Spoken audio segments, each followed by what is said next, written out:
میرے دیور نے افطار پارٹی پر بلایا۔ جیسے ہی اذان ہوئی، دیور نے مسکراتے ہوئے میرے شوہر کے سامنے ایک سفید لفافہ رکھ دیا۔ شوہر نے کھول کر دیکھا تو ان کے چہرے کی رنگت اڑ گئی۔ ان کے دعا کے لیے اٹھائے گئے ہاتھ کانپ رہے تھے۔ انہوں نے غصے سے ایک نظر مجھ پر ڈالی اور میری طرف حقارت سے دیکھا۔ اچانک وہ کھڑے ہوئے اور مجھے طلاق دے کر چلے گئے۔ میں نے وہ لفافہ اٹھا کر دیکھا تو میرے جسم سے جان نکل گئی۔ دیور تو مجھے اپنی بہن سمجھتا تھا، لیکن اس نے میرا نام مہر ہے، میں حافظ قرآن لڑکی تھی۔ میری شادی ایک جوائنٹ فیملی میں ہوئی تھی۔ فیملی بہت بڑی تھی، ساس سسر دیور جٹھانیاں کل ملا کر 18 لوگ بنتے تھے۔ میرے شوہر سلیم بہت اچھے انسان تھے۔ شادی کے اگلے روز ہی میری نند نے مجھے کام پر لگا دیا تھا اور کہا تھا ہمارے ہاں رواج ہے کہ نئی دلہن پہلے دن ہی اپنے ہاتھ سے سب کو کھانا بنا کر کھلاتی ہے۔ 18 لوگوں کے لیے کھانا، ایک پل کو تو میں گھبرا گئی تھی۔ میں کھانا بنانے میں ماہر تھی، اس لیے جلدی سے کچن میں جا کر کام میں لگ گئی تھی۔ مجھے تھوڑا وقت لگ گیا کیونکہ 18 لوگوں کو کھانا بنانا کوئی آسان کام نہیں تھا۔ کسی کو کم مسالہ پسند تھا تو کسی کو زیادہ۔ کوئی چائے کے بغیر ناشتہ نہیں کرتا تھا تو کسی کو بغیر پراٹھے کے کھانا قبول نہیں تھا۔ میں نے ہر ممکن کوشش کی کہ سب کچھ اچھے طریقے سے بنا سکوں، لیکن تھکن مجھ پر حاوی ہونے لگی۔ جب میں نے ناشتہ تیار کر لیا تو مجھے لگ رہا تھا جیسے میں نے ایک بہت بڑا معرکہ سر کر لیا ہو، لیکن یہ تو صرف شروعات تھی۔ ناشتے کے بعد جب میں نے کچھ دیر آرام کرنے کی نیت کی تو میری ساس نے دوبارہ کچن میں بلا لیا۔ اس بار کام تھا دوپہر کے کھانے کی تیاری کا۔ میں نے ایک لمحے کے لیے خود کو شیشے میں دیکھا۔ میری آنکھیں تھکن سے سرخ ہو رہی تھی، ہاتھ آٹے سے بھرے ہوئے تھے اور میرے دل میں ایک عجیب سی گھبراہٹ پیدا ہونے لگی تھی۔ کچن میں دوبارہ کھڑے ہوتے ہی میں نے سوچا کہ شاید یہی میرا مقدر ہے۔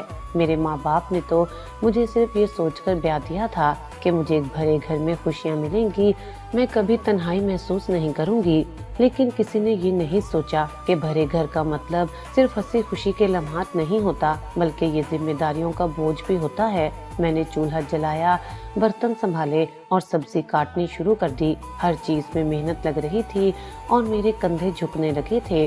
کھانے کی تیاری کے دوران میری جیٹھانی بھی آئیں۔ میں نے سوچا شاید وہ میری مدد کریں گی، لیکن وہ بس اتنا کہہ کر چلی گئی کہ ہمارے ہاں نئی دلہن کو ہر کام سیکھنا چاہیے ورنہ سسرال میں عزت نہیں بنتی۔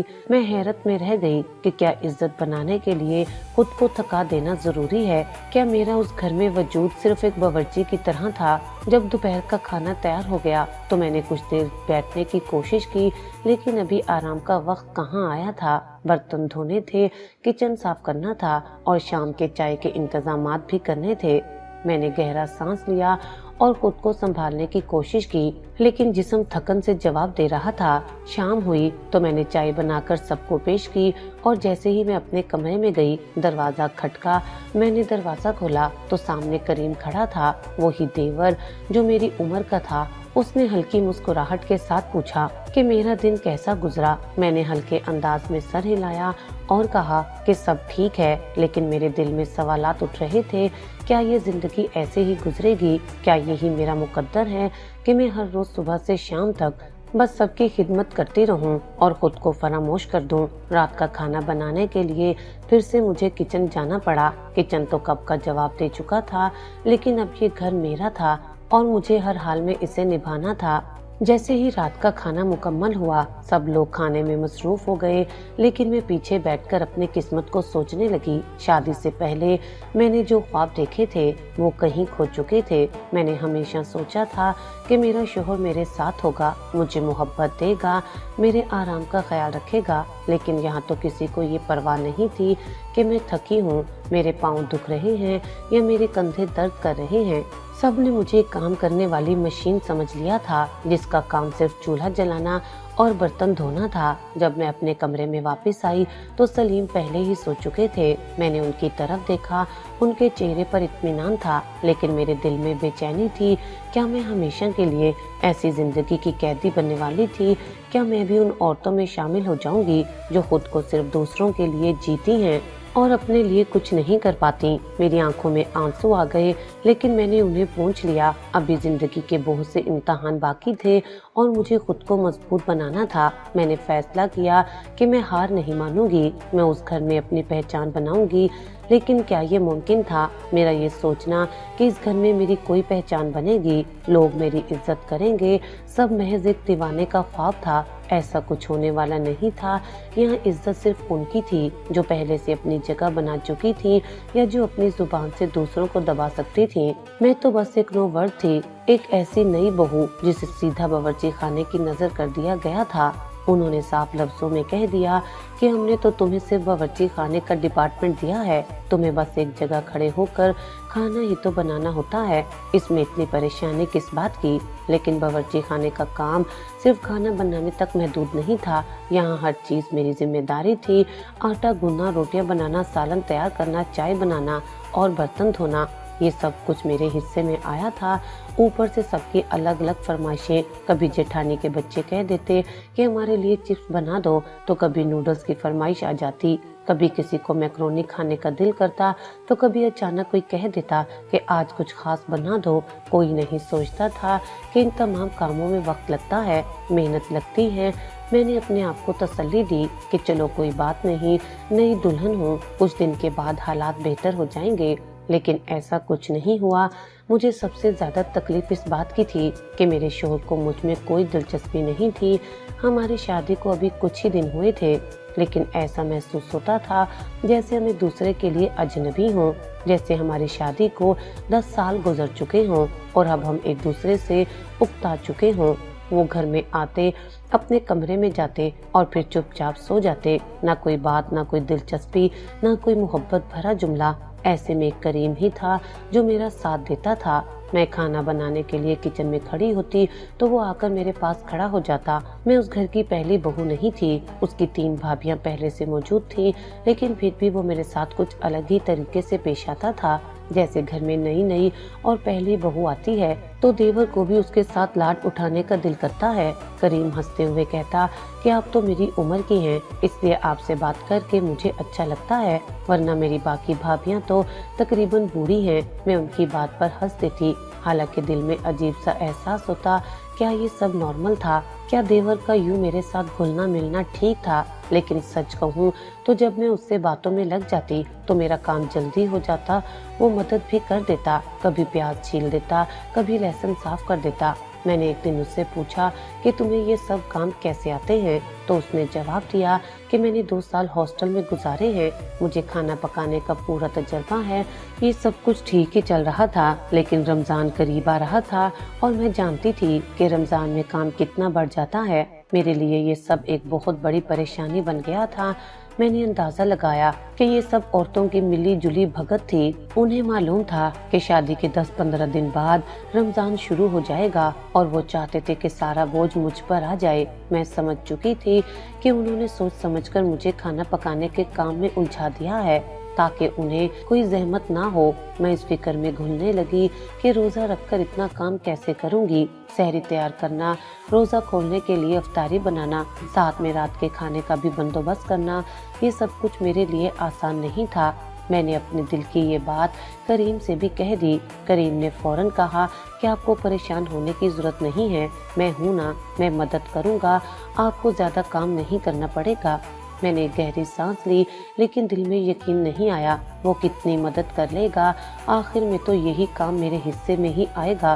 میں جانتی تھی کہ جب رمضان شروع ہوگا تو سب عورتیں آرام سے بیٹھی ہوں گی اور میں باورچی خانے میں پسینے میں شرابور کام کر رہی ہوں گی۔ یہ رمضان میرے لیے ایک آزمائش بننے والا تھا اور میں اس کے لیے ذہنی طور پر تیار ہو رہی تھی۔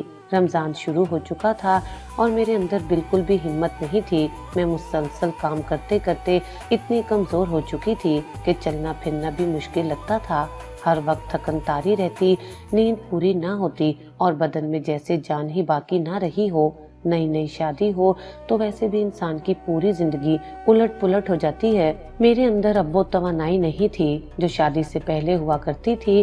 میں نے کئی بار اپنے شوہر سلیم سے کہا کہ مجھے کسی ڈاکٹر کے پاس لے جائے تاکہ میں کوئی طاقت کی دوائی شروع کر سکوں، لیکن اس نے ہمیشہ میری بات کو نظر انداز کر دیا تھا۔ کہتا تھا تم جوان جہان ہو، تمہیں کسی طاقت کی دوائی کی کیا ضرورت ہے۔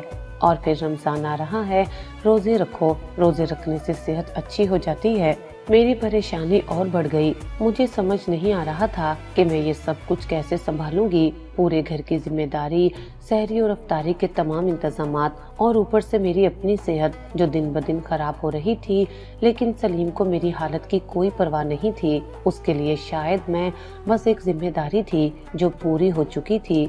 अब मैं खुद को संभालूं या ना संभालूं, उसे कोई फर्क नहीं पड़ता था। रमजान की पहली सहरी थी। मैं नींद से बोझल आंखों के साथ बिस्तर से उठी और बावर्ची खाने की तरफ बढ़ी।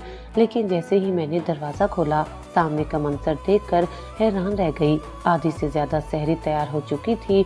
पराठे बने हुए थे, चाय दम पर थी, अंडे फ्राई हो चुके थे और सब कुछ जैसे वक्त से पहले ही मुकम्मल हो चुका था। ये सब किसने किया?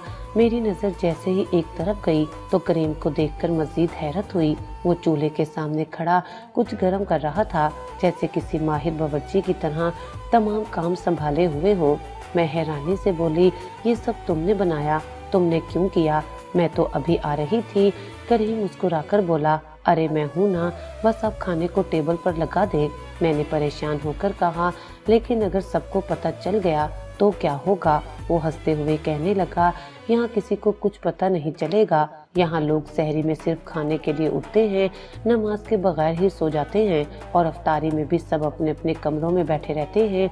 जब खाने की खुशबू आती है तो 5 मिनट पहले बाहर निकल आते हैं।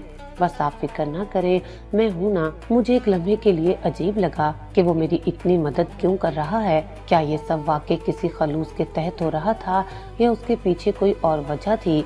लेकिन फौरन ही मैंने अपना ये ख्याल झटक दिया। उस वक्त तो मुझे वाकई किसी मदद की जरूरत थी और अगर कोई मुझे इस आजमाइश में सहारा दे रहा था तो मैं उसका शुक्रिया अदा करने के अलावा और कर भी क्या सकती थी। जब सब लोग सहरी के लिए उठे तो हैरान रह गए, इतनी जल्दी मैंने सब कुछ कैसे तैयार कर लिया। खाने का जायका भी सबको बेहद पसंद आया। मेरे बड़े जेठ ने तो खुश होकर मुझे इनाम के तौर पर 1000 रुपए भी दे दिए। मुझे ऐसे लगा जैसे मेरी मेहनत रंग ले आई हो। हालांकि मैं जानती थी कि ये मेहनत मेरी नहीं, करीम की थी।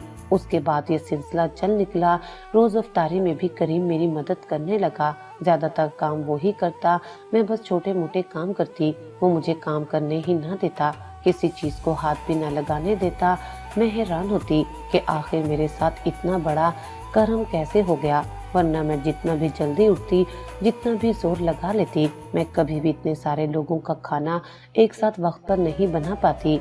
एक दिन मैंने खुद से कहा, ऊपर भी तो कोई जात बैठी है ना, अल्लाह भी तो देख रहा था। अल्लाह ने मेरी मदद के लिए करीम को भेज दिया। करीम रोज मेरी मदद करता और बदले में सिर्फ इतना कहता, मैं ईदी तो आपसे जरूर लूंगा। मैं दिल ही दिल में खुश हो जाती कि हाँ क्यों नहीं, बड़ी भाभी हूँ तुम्हारी ईदी तो तुम्हें जरूर दूंगी। ये सिलसिला चलता रहा और मैं सोचती रही कि अगर करीम ना होता तो मेरा क्या बनता। ये रमजान मेरे लिए एक बहुत बड़ी आजमाइश था, लेकिन शायद अल्लाह ने करीम को मेरे लिए एक मददगार के तौर पर भेज दिया था। रमजान आगे बढ़ रहा था और हर दिन मेरी जिंदगी में एक नई तरतीब लेकर आ रहा था। मैं पहले की तरह थकती नहीं थी क्योंकि करीम हर वक्त मेरे साथ मौजूद रहता और सहरी और अफ्तारी के तमाम इंतजामात में मेरा हाथ बटाता। मैं खुद हैरान थी कि सब कुछ किस कदर आसानी से संभल गया था। वक्त पर सबको उनकी पसंद और फरमाइश के खाने मिल रहे थे और पूरे घर में खुशगवार माहौल था। सब मुझसे खुश थे। मेरे ससुर ने एक दिन खास तौर पर मेरी तारीफ की, कहने लगे कि मैंने बहुत अच्छी तरह से घर की जिम्मेदारियां संभाली हैं।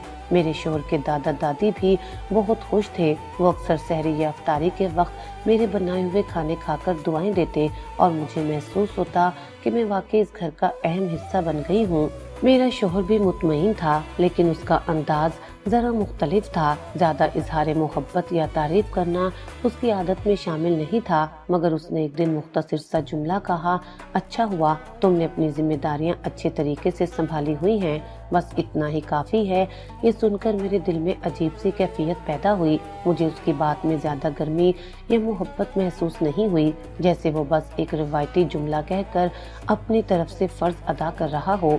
लेकिन फिर भी ये बात मुझे किसी हद तक खुशी दे गई, क्योंकि कम से कम उसने मेरी मेहनत को नज़रअंदाज नहीं किया था। जब मैं घर की दूसरी बहुओं के साथ बैठती तो मैं उनके रवैये में अजीब सी तब्दीली महसूस करती। वो मुझसे अंदर ही अंदर जलती थी, मगर फिर भी मेरी तारीफ करने पर मजबूर हो जाती थी। शायद उसकी वजह ये थी कि घर के बड़े मेरी तारीफ करते नहीं थकते थे और वो इस बात को नज़रअंदाज नहीं कर सकती थी।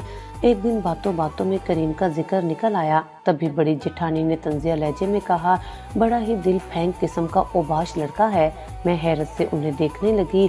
इस जुमले में इतनी नफरत क्यों थी? मैंने कहा, मुझे तो उसके अंदर ऐसी कोई हरकत नजर नहीं आई, वो तो बहुत अच्छा लड़का है। छोटी जेठानी ने तेजी से कहा, तुम्हें आए हुए अभी दिन ही कितने हुए हैं, तुम्हें क्या मालूम ये कभी किसी से झगड़ता रहता है, कभी किसी लड़की के चक्कर में पड़ा रहता है। मुझे एक लम्हे के लिए लगा जैसे वो किसी और की बात कर रही हैं। क्या ये वाकई करीम की बात कर रही थी? वही करीम जो हर रोज सहरी और इफ्तारी में मेरी मदद करता था, जो मुझे हर मुमकिन सहूलत देता था, जो एक भाई की तरह मेरी फिक्र करता था। मुझे उनकी बातों पर यकीन नहीं आया। मैं जानती थी कि एहसास रखने वाला शख्स बुरा नहीं हो सकता। अगर उसके दिल में मेरे लिए नरमी और मदद का जज्बा था तो ये उसकी अच्छाई थी, ना कि बुराई। लेकिन मैंने मजीद बहस करना मुनासिब नहीं समझा। बाद में मुझे पता चला कि बड़ी जेठानी ने अपनी बहन के लिए करीम का रिश्ता मांगा था, मगर करीम ने इनकार कर दिया था। शायद इसी वजह से उनके दिल में उसके लिए इतनी नफरत थी। कुछ दिन बाद ये भी मालूम हुआ कि छोटी जेठानी ने अपने किसी कजन के लिए रिश्ता तय करवाने की कोशिश की थी, मगर वो कजन काफी मोटी थी और करीम ने उसे पसंद नहीं किया था। अब सारी बात समझ में आ गई थी। वो दोनों करीम से बदजन क्यों थी? उसकी बुनियादी वजह उनके जाती मामला थे, मगर वो उसे बदनाम करने के बहाने ढूंढ रही थी। करीम वाकई बहुत खूबसूरत नौजवान था। वो खुद को हर लिहाज से बेहतर रखने वाला लड़का था और जाहिर है कि वो अपने लिए एक ऐसी शरीके हयात चाहता था जो उसके मेयार पर पूरी उतरे। किसी की भी ये मजबूरी नहीं होती कि वो दूसरों की पसंद की बुनियाद पर अपनी जिंदगी का फैसला करे। ये सब जानकर मुझे अजीब सा एहसास हुआ। मैंने सोचा कि इस दुनिया में किसी की अच्छाई को भी लोग मुख्तलिफ ज़ावियों से देखते हैं। जो शख्स मेरी नज़र में एक नेक दिल, मददगार और हसास इंसान था, वो दूसरों की नज़र में एक ओबाश और दिल फेंक लड़का था। दिन गुजरते गए और अब ईद करीब आ रही थी। रमज़ान के आखिरी दिनों में सबकी तवज्जो ईद की तैयारियों पर मशगूल हो गई।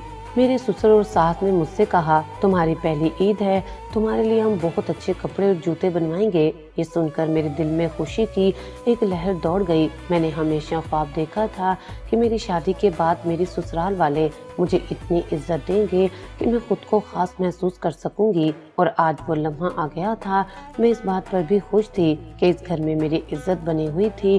पहले मैं हद से ज्यादा थकती थी, मगर अब मैं ज्यादा मुतमईन भी थी और जिस्मानी तौर पर भी कमजोर महसूस नहीं करती थी। इसका सबसे बड़ा क्रेडिट करीम को जाता था, जो हमेशा मेरी मदद के लिए मौजूद रहता था। ईद की तैयारियां पूरे अरूज पर थीं। मैं भी अपने लिए खूबसूरत कपड़े और जूते पसंद करने के ख्याल में मसरूफ थी, लेकिन एक सवाल मेरे जहन में गर्दिश कर रहा था, क्या वाकई करीम वही शख्स था जैसा बाकी बहुएं कह रही थीं, या फिर मैं ही उसके बारे में कुछ ज्यादा ही अच्छा सोच रही थी? ये सवाल मेरे दिल में कहीं न कहीं खटक रहा था, मगर मैंने खुद को समझाया कि हर इंसान को अपने तजर्बात की रोशनी में जांचना चाहिए। दूसरों की बातों पर अंधा यकीन करना दानिशमंदी नहीं होती। ईद करीब थी और मेरे लिए नए एहसासात, नए ख्यालात और शायद नए फैसले भी करीब आ रहे थे। मैंने करीम के बारे में जितनी भी बातें सुनी थी, उनमें से किसी पर भी यकीन नहीं किया था। मैं जानती थी कि लोग अक्सर हसद में आकर किसी के बारे में झूठी बातें बना लेते हैं, और मुझे लग रहा था कि मेरी जेठानियों का रवैया भी ऐसा ही था। वो सब करीम के खिलाफ बातें करती थी, मगर मैं अपनी आंखों से देख रही थी कि वो कैसा इंसान था। मैंने हमेशा अपनी आंखों देखी बात पर यकीन किया था, न कि दूसरों की कही सुनी बातों पर। मेरे शोहर के साथ मेरे ताल्लुकात अब भी वैसे ही थे जैसे शादी के शुरू में थे। ना तो उनमें कोई गर्मजोशी आई थी और ना ही कोई खास बदलाव। हम दोनों के दरमियान एक रस्मी सा रिश्ता था जिसमें ज्यादा अल्फाज का तबादला नहीं होता था। वो अपनी दुनिया में मगन रहते और मैं अपनी, घर के किसी फर्द ने भी इस मामले पर मुझसे कोई बात नहीं की, जैसे ये कोई अहम मसला ही ना हो। घर में सबकी नजरें मेरे काम पर थीं और मैं ये महसूस कर रही थी कि मेरी इज्जत वाकई बनने लगी है। सबकी दो दो जिम्मेदारियां थीं। बड़ी जिठानी और छोटी जिठानी कपड़े धोने के काम पर मामूर थीं, जबकि बाकी बहुएं घर की सफाई की जिम्मेदारी संभालती थीं। लेकिन कोई न कोई मसला हमेशा पैदा हो ही जाता था। कभी किसी के कपड़े सही से साफ नहीं होते थे, तो कभी पूरे घर की सफाई में कोई न कोई खामी निकल आती थी। मेरे साथ ऐसा नहीं था। जो भी काम मेरे हवाले किया गया था, मैं उसे वक्त पर और अच्छे तरीके से करती थी। यही वजह थी कि घर के सब अफराद मुझ पर एतमाद करने लगे थे। ससुराल की दुनिया ऐसी ही होती है। यहाँ इज्जत किसी के हुस्न, खुश गुफ्तारी या रिश्तेदारी से नहीं बनती, बल्कि कामों से बनती है। जो जितना अच्छा काम करे वो इतना ही मुतबर समझा जाता है। मैंने ये राज जल्दी से जान लिया था, इसलिए मैं हर काम दिल लगा कर करती थी।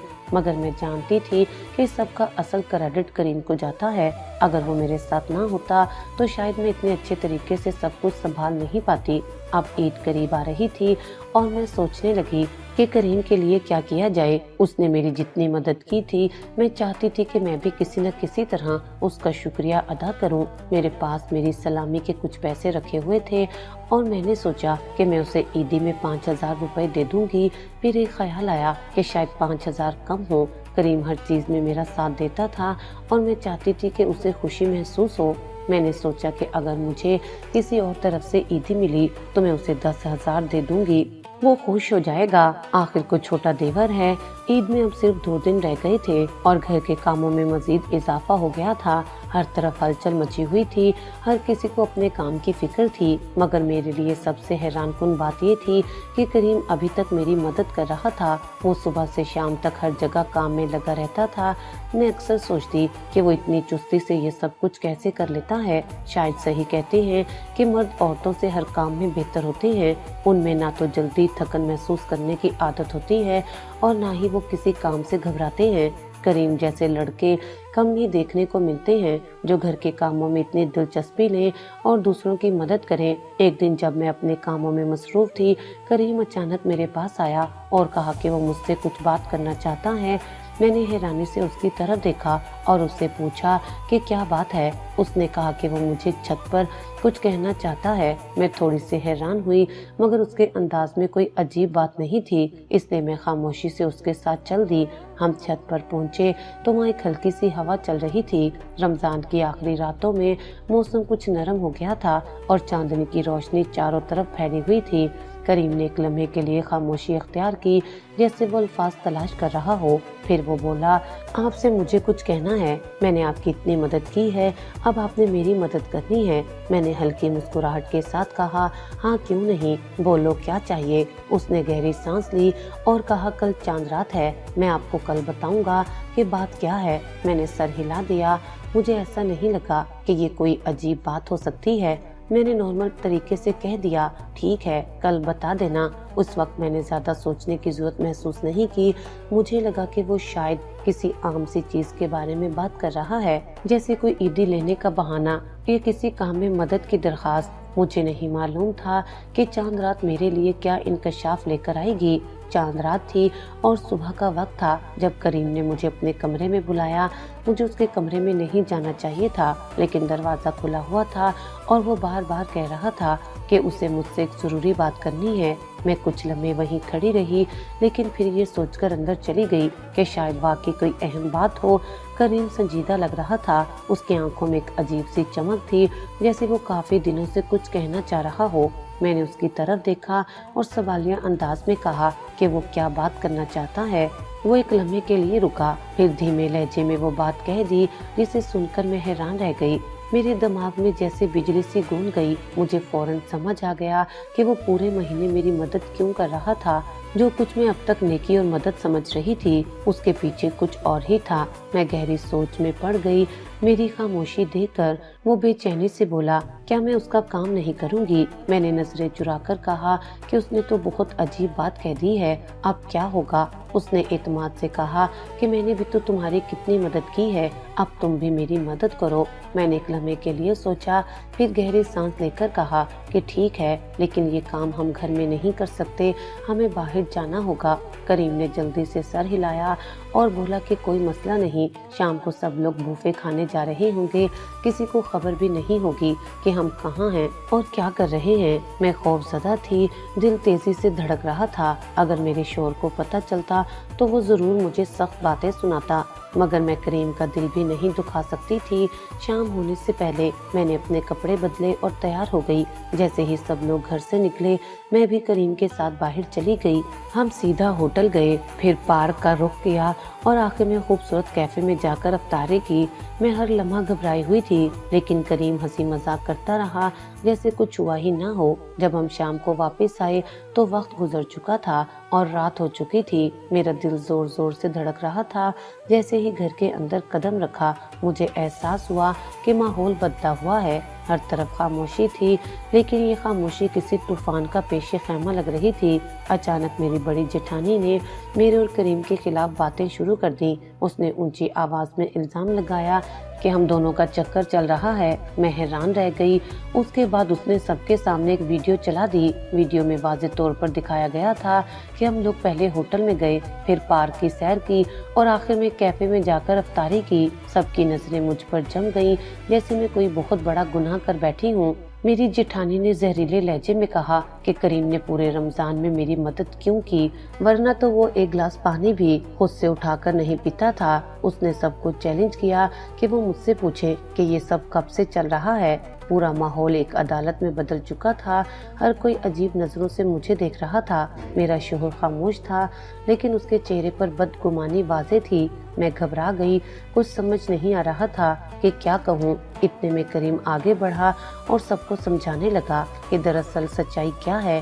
کریم نے سب کو بتایا کہ اس کی زندگی میں ایک لڑکی تھی جس سے وہ بے حد محبت کرتا تھا اور اس سے شادی کرنے کے خواب دیکھتا تھا، مگر وہ لڑکی اسے چھوڑ کر کسی اور کے ساتھ رشتہ بنا چکی تھی۔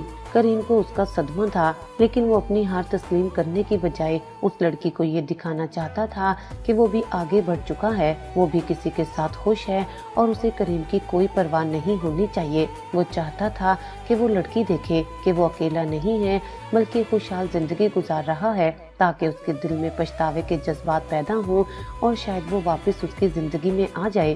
یہ سب کرنے کے لیے کریم کو کسی ایسی لڑکی کی ضرورت تھی جو جوان، خوبصورت اور خوش اخلاق ہو، جو اس کے ساتھ گھومے، اس کے ساتھ وقت گزارے، اور وہ لڑکی جب انہیں ساتھ دیکھے تو حسد محسوس کرے۔ اسی مقصد کے لیے اس نے رمضان بھر میری مدد کی تاکہ میں اس کے احسان کے بدلے اس کے اس منصوبے میں اس کا ساتھ دے دوں۔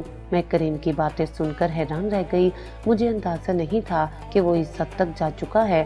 میں سمجھ سکتی تھی کہ محبت میں دل ٹوٹنے کا درد کیا ہوتا ہے، مگر کسی اور کو اس کھیل میں شامل کرنا غلط تھا۔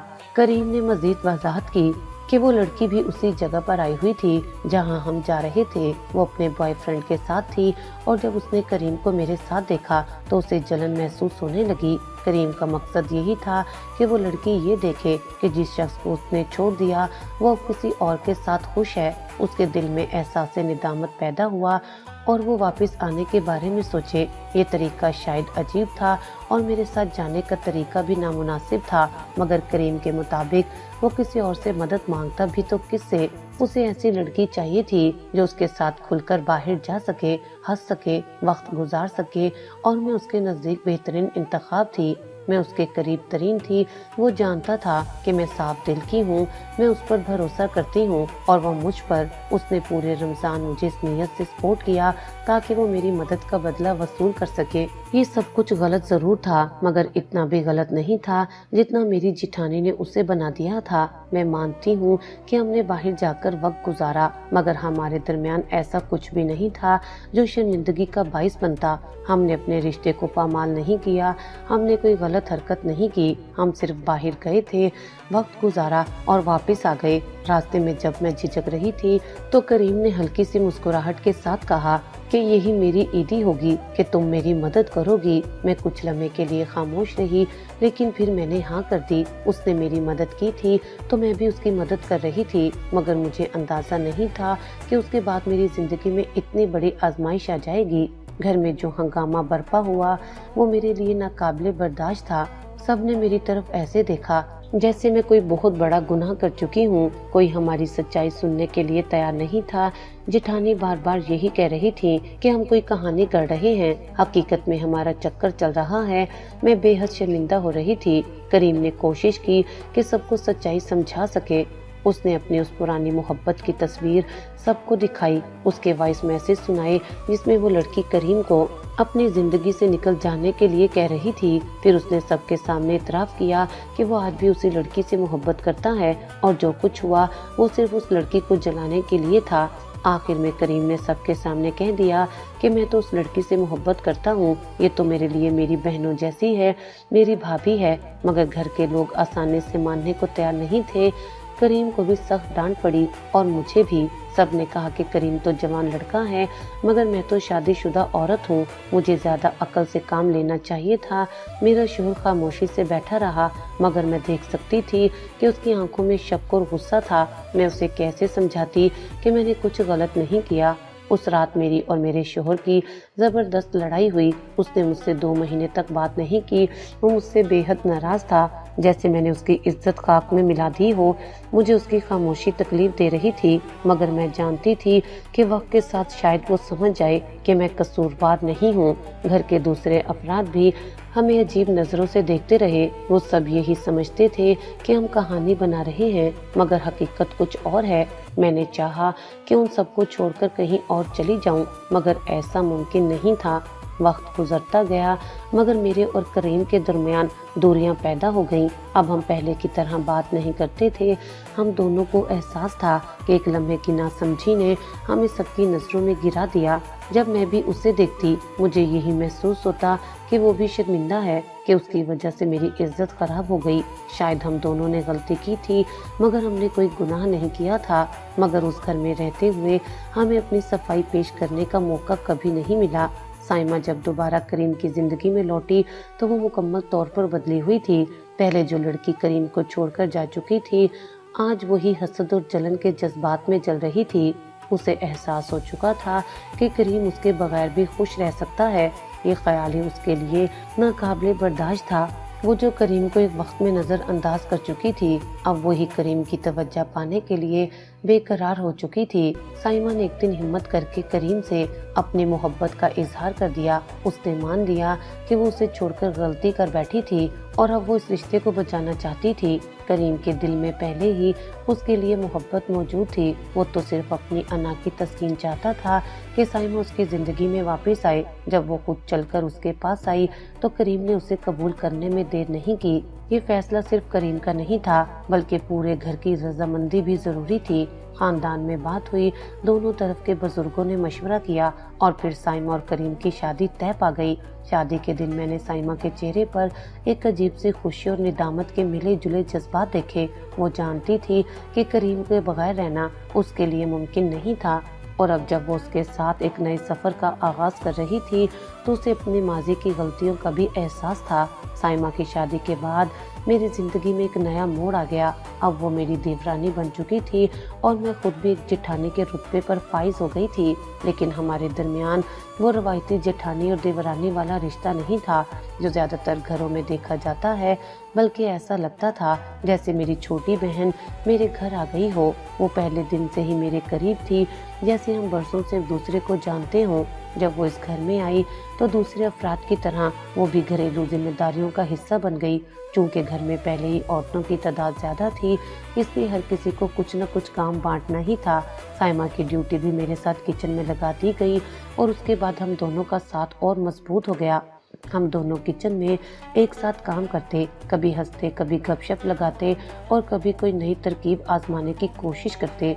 अगर कोई मुश्किल आती तो करीम भी हमारी मदद के लिए आ जाता। वो हम दोनों को देखकर हंसता और कहता कि लगता है मैं 2 बीवियों के दरमियान पिस जाऊंगा। हम दोनों भी हंस देती, क्योंकि हकीकत में हम तीनों की जोड़ी ऐसे बन चुकी थी जैसे 3 बेहतरीन दोस्त हों। हमारे घर में 2 ग्रुप बन चुके थे। एक तरफ जेठानियों की फौज थी जो आपस में मुत्तहिद थी और दूसरी तरफ हम 3 थे जो एक दूसरे की ढाल बने हुए थे। گھر کے باقی افراد جانتے تھے کہ ہم ایک دوسرے کا ساتھ نہیں چھوڑیں گے، اس لیے ہمارے خلاف کچھ بھی کہنا بیکار تھا۔ جہاں ہم پر کوئی انگلی اٹھانے کی کوشش کرتا، وہاں ہم تینوں ایک دوسرے کا دفاع کرنے کھڑے ہو جاتے۔ یہی وجہ تھی کہ کسی کو ہمارے خلاف بولنے کی ہمت نہیں ہوتی تھی، جیسے کو تیسا ہوتا ہے، اور ہم نے بھی یہی اصول اپنا لیا تھا۔ اب ہم کسی کے کہنے سننے کی پرواہ نہیں کرتے تھے، بس اپنی زندگی کو خوشگوار بنانے کی کوشش کر رہے تھے۔ کچھ عرصے بعد میرے ہاں اولاد کی خوشخبری آ گئی۔ یہ وقت میرے لیے بہت نازک تھا، اور سائمہ نے اس وقت میرے لیے جو کچھ کیا وہ میں کبھی نہیں بھول سکتی۔ جب میں ہسپتال میں تھی تو سائمہ ہر لمحے میرے ساتھ رہی۔ میرے شوہر کی مصروفیات اپنی جگہ، مگر وہ ایک عورت تھی اور میرے دکھ کو مجھ سے زیادہ محسوس کر رہی تھی۔ وہ میرے لیے دعائیں کرتی رہتی، میرے ہاتھ تھامے رہی اور ہر لمحے میرا حوصلہ بڑھاتی رہی۔ جب میرا بچہ پیدا ہوا تو سائمہ کی خوشی دیکھنے والی تھی۔ وہ سب سے پہلے میرے بیٹے کو گود میں لے کر پیار کر رہی تھی جیسے وہ اس کی اپنی اولاد ہو۔ ہسپتال سے واپسی کے بعد بھی 40 دن تک وہ میرے ساتھ رہی۔ اس نے میری ہر ضرورت کا خیال رکھا، میرے حصے کے کام خود کیے اور مجھ پر کسی چیز کی کمی محسوس نہیں ہونے دی۔ وہ میرے لیے سوپ بناتی، میرے بچے کے کپڑے دھوتی اور رات بھر جاگ کر اسے سنبھالتی۔ اس کی یہ محبت میرے دل میں ہمیشہ کے لیے نقش ہو گئی۔ میں نے دل ہی دل میں سوچا کہ شاید اللہ نے مجھے سائمہ کی صورت میں ایک بہن دے دی ہے جو میری ہر تکلیف کو اپنی سمجھتی ہے۔ میری ماں کہتی تھی کہ شادی کے بعد عورت کا اصل سہارا اس کا شوہر ہوتا ہے، لیکن مجھے لگا کہ سائمہ میری زندگی میں سب سے بڑا سہارا بن چکی تھی۔ شاید یہی وجہ تھی کہ میرا شوہر بھی آہستہ آہستہ میرے ساتھ بہتر رویہ اپنانے لگا۔ بچہ ہونے کے بعد اس کے دل میں میرے لیے عزت اور نرم گوشہ پیدا ہو گیا تھا۔ اسے احساس ہو چکا تھا کہ میں صرف اس کی بیوی نہیں بلکہ اس کے بچے کی ماں بھی ہوں۔ اب وہ مجھ سے پہلے کی طرح سختی سے پیش نہیں آتا تھا۔ جب وہ مجھے بچے کے ساتھ مصروف دیکھتا تو خود ہی میری مدد کر دیتا۔ وقت کے ساتھ ہمارا رشتہ بھی بہتر ہوتا گیا۔ اس نے مجھ سے بات کرنا شروع کر دی۔ وہ مجھ پر پہلے کی طرح شک نہیں کرتا تھا، اور اب ہماری زندگی میں وہ تناؤ بھی نہیں تھا جو پہلے تھا۔ میں اکثر رات کو سائمہ کے ساتھ بیٹھ کر باتیں کرتی، اسے دیکھ کر حیران ہوتی کہ یہی لڑکی جو کبھی میری سب سے بڑی آزمائش کا سبب بنی تھی، آج میری سب سے بڑی طاقت کیسے بن گئی۔ شاید زندگی میں بعض چیزیں اچانک بدل جاتی ہیں اور ہمیں وقت کے ساتھ ان تبدیلیوں کو قبول کرنا سیکھنا پڑتا ہے۔ سائمہ کے آنے سے نہ صرف میرے لیے آسانی ہوگی بلکہ کریم کے لیے بھی زندگی خوشگوار ہو گئی۔ وہ اب ایک مکمل آدمی تھا جسے اپنی محبت مل چکی تھی۔ ہماری دوستی بھی اپنی جگہ قائم تھی، مگر اب سب کچھ ایک نئے زاویے سے ہو رہا تھا۔ ہم دونوں دیورانی اور جٹھانی کے رشتے میں بندھنے کے باوجود ایک دوسرے کی بہنیں بن چکی تھیں۔ ہمارے درمیان وہ مقابلہ نہیں تھا جو اکثر رشتوں میں دیکھا جاتا ہے، بلکہ ہم نے ایک دوسرے کو سپورٹ کرنے کا راستہ اختیار کیا تھا۔ زندگی میں جو کچھ ہوتا ہے وہ شاید کسی نہ کسی وجہ سے ہوتا ہے۔ کریم کی زندگی میں جو طوفان آیا تھا وہ اسے سائمہ کی طرف واپس لے آیا، اور میرے لیے بھی وہ ایک نعمت بن گئی۔ اب ہمارے رشتے مضبوط تھے، ہمارے دل مطمئن تھے، اور ہم تینوں مل کر اپنی زندگی کے نئے سفر پر رواں دواں تھے۔ رشتے یہ ایک عجیب سی دنیا ہے، خاص طور پر جب بات سسرال کی ہو تو یہ دنیا اور بھی پیچیدہ ہو جاتی ہے۔ دیورانی، جٹھانی، نند، ساس، ہر رشتہ اپنی جگہ ایک الگ کہانی رکھتا ہے۔ کبھی محبت، کبھی جلن، کبھی حسد، کبھی قربانی۔ ہم سب انہی رشتوں کی الجھنوں میں الجھتے رہتے ہیں اور کئی بار اپنی اصل خوشیوں کو نظر انداز کر دیتے ہیں۔ جب میں نے شادی کی تو مجھے بھی یہی لگا تھا کہ یہ سب میرے لیے بہت مشکل ہوگا۔ میں نے اپنے ارد گرد سسرال کے روایتی قصے سنے تھے، جہاں دیورانی اور جٹھانی ایک دوسرے کے لیے زہر بنتی رہتی ہیں، جہاں ہر عورت دوسری عورت کو نیچا دکھانے کی کوشش میں مصروف رہتی ہے۔ میں بھی انہی خدشات کے ساتھ آئی تھی، لیکن زندگی نے مجھے ایک نیا سبق دیا۔ سائمہ اور کریم کا رشتہ شروع میں میرے لیے ایک آزمائش کی طرح تھا۔ سائمہ کی واپسی نے مجھے بہت ساری غلط فہمیوں میں ڈال دیا تھا، لیکن وقت کے ساتھ میں نے سیکھا کہ ہر رشتہ جیتا جا سکتا ہے، بس اسے سچائی اور نیک نیتی کے ساتھ نبھانا ہوتا ہے۔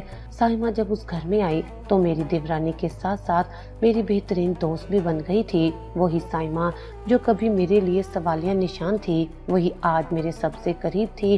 ہم دونوں نے ایک ساتھ وقت گزارا، ایک دوسرے کی مدد کی اور سب سے بڑھ کر ایک دوسرے کی طاقت بنے۔ کریم میرے لیے چھوٹے بھائیوں جیسا بن گیا اور سائمہ بالکل چھوٹی بہن کی طرح۔ हमारे रिश्ते को लोगों ने पहले गलत समझा, हमें अजीब नजरों से देखा, लेकिन आज लोग हमारे रिश्ते की मिसालें देते हैं। वही लोग जो पहले तंजिया मुस्कुराहटों के साथ हमें देखते थे, आज वो हैरान होते हैं कि हमने कैसे इस माहौल में मोहब्बत और एतमाद की फिजा कायम कर ली। जिंदगी में सब कुछ बदल सकता है, बस नीयत साफ होनी चाहिए। मेरा शोहर जो पहले मुझसे फासला रखता था, अब पहले से बेहतर हो चुका है। वो मुझसे बात करता है, मेरी कदर करता है और सबसे बढ़कर मेरे साथ खुश रहने की कोशिश करता है। मेरी औलाद मेरी जिंदगी की सबसे बड़ी खुशी है। मेरे बच्चे मुझे मसरूफ रखते हैं, लेकिन मैं खुश हूँ कि मैं उन्हें एक ऐसा माहौल दे रही हूँ जहाँ रिश्ते नफरत की बजाय मोहब्बत पर कायम है, जहाँ एक औरत दूसरी औरत को कमज़ोर करने की बजाय उसे सहारा देती है। ये ससुराल, ये रिश्ते, ये रवायात, ये सब मुश्किल ज़रूर हैं, लेकिन अगर साथ निभाने वाले अच्छे हों तो सब कुछ आसान हो जाता है। अल्लाह ने मेरे साथ भी यही किया। मुझे वो दोस्त और रिश्तेदार दिए जो मेरे लिए ढाल बन गए। शायद जिंदगी का यही सबक है कि अगर हम रिश्तों को मिस्बत सोच के साथ अपनाएं तो वो हमारे लिए बोझ नहीं बल्कि सुकून का जरिया बन जाते हैं। मैं खुश हूँ, अल्लाह का शुक्र अदा करती हूँ और अपने आज में जीने की कोशिश करती हूँ। दोस्ती एक ऐसा रिश्ता है जो खून के रिश्तों से भी ज्यादा मजबूत और अहम हो सकता है। ये वो बंधन है जो खुलूस, एतमाद और मोहब्बत की बुनियाद पर कायम होता है। दुनिया में बहुत से ताल्लुकात मजबूरी या रिवाज के तहत बनते हैं, लेकिन दोस्ती एक ऐसा रिश्ता है जो दिल की गहराइयों से जन्म लेता है और किसी भी शर्त का मोहताज नहीं होता। सच्चे दोस्त वो होते हैं जो दुख सुख में एक दूसरे के साथ खड़े रहते हैं। ये वो लोग होते हैं जो हमारी खुशियों में हमारे साथ हंसते हैं और हमारे गम में हमारी ताकत बन जाते हैं। दोस्ती की खूबसूरती उसकी बेगर्जी में है। इस रिश्ते में ना कोई लालच होता है, ना कोई मफाद, बल्कि सिर्फ एक दूसरे के लिए खैर ख्वाही और खलूस होता है। जिंदगी के हर मोड़ पर दोस्ती की अहमियत वाज़ेह होती है। जब मुश्किलात आती हैं तो दोस्ती वो सहारा होते हैं जो हमें हौसला देते हैं, हमें गिरने से बचाते हैं और हमें आगे बढ़ने की हिम्मत दिलाते हैं। दोस्त हमें आईना दिखाते हैं, हमारी गलतियों पर तनकीद करते हैं, लेकिन हमेशा हमारी बेहतरी चाहते हैं। दोस्ती का सबसे खूबसूरत पहलू ये है कि उसमें उम्र, जात, रंग, नस्ल या हैसियत की कोई कैद नहीं होती। एक अमीर आदमी का सबसे अच्छा दोस्त एक आम सा इंसान भी हो सकता है और एक पढ़ा लिखा शख्स किसी अनपढ़ से भी बेहतरीन दोस्ती कर सकता है। असल चीज दिलों का मेल है और यही दोस्ती की असल रूह है। अच्छी दोस्ती जिंदगी की सबसे बड़ी नेमत है और अगर किसी को एक सच्चा दोस्त मिल जाए तो वो कभी तन्हा महसूस नहीं करता। लेकिन दोस्ती का तकाजा ये भी है कि हम उसे निभाएं, अपने दोस्तों की कदर करें और इस रिश्ते को वक्त और मोहब्बत दें, क्योंकि दोस्ती भी एक पौधे की तरह होती है जिसे पानी और धूप की जरूरत होती है। अगर हम उसे नजरअंदाज करेंगे तो ये सूख जाएगा और अगर इसका ख्याल रखेंगे तो ये एक तनावर दरख्त बनकर हमें साया फराहम करेगा। आखिर दोस्ती एक ऐसा रिश्ता है जो हमें जिंदगी के हर लम्हे में खुशी और सुकून और एक मजबूत सहारा देता है। ये दुनिया के खूबसूरत तरीन रिश्तों में से एक है और जो लोग सच्चे दोस्त रखते हैं वो दुनिया के सबसे खुश नसीब लोग होते हैं।